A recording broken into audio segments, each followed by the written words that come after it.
Should the Bengals be focused on signing a big-name free agent when they have their own players to take care of first? In this video, I'm going to explain why the Bengals are doing exactly what they should be doing.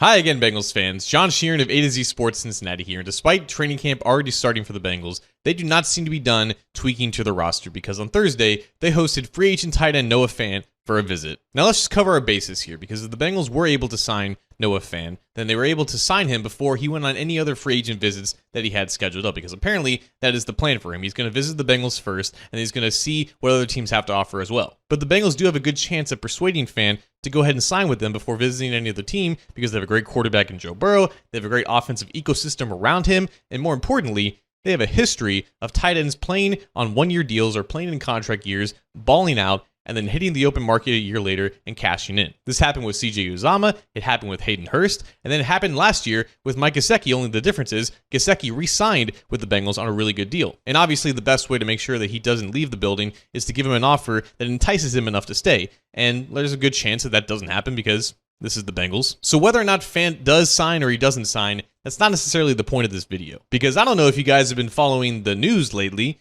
but the Bengals kind of have some contract issues in-house that still need to be sorted out. And it may not seem like on the surface that a free agent tight end has anything to do with Trey Hendrickson or Shemar Stewart, but to some people, it may. Like I was talking to my boss at A to Z Sports, Charles Goldman, about Noah Fant coming to the Bengals potentially.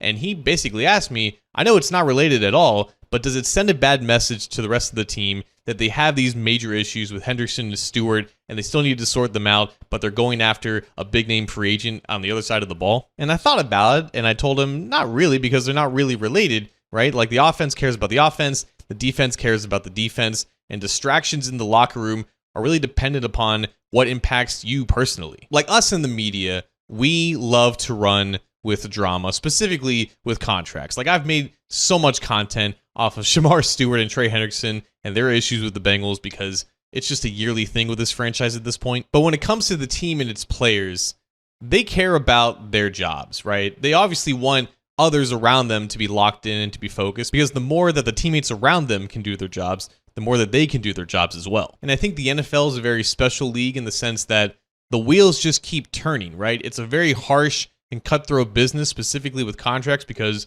they're not guaranteed like the MLB and the NBA. And the team would love for both Hendrickson and Stewart to be there, but ultimately they're not right now, and they have to focus at the task at hand. And if the coaching staff and the personnel department see Noah Fant as a fit in this offense and an upgrade over one of the tight ends in that room already, then it makes sense to at least entertain that idea. Because whatever contract the Bengals sign Noah Fant to, or at least offer to and he declines, it's not going to impact their finances in handling both Hendrickson and Stewart. There is, in fact, no free agent available right now that is even remotely going to impact their ability to sign either of those guys. So yes, the Bengals should obviously handle their business with Hendrickson and Stewart, and they should make them the top priority right now. But a complaint that I had about the Bengals earlier this year is that they focused all of their resources on signing Jamar Chase and T. Higgins, and they basically left the rest of the free agency on the back burner, and that's how they ended up only signing like Lucas Patrick after the first day of free agency. And if they have opportunities to find upgrades on other parts of the roster, like they do with Noah Fant, then they should definitely take advantage of that, because that is what competent teams do. So if the Bengals have already signed Noah Fant,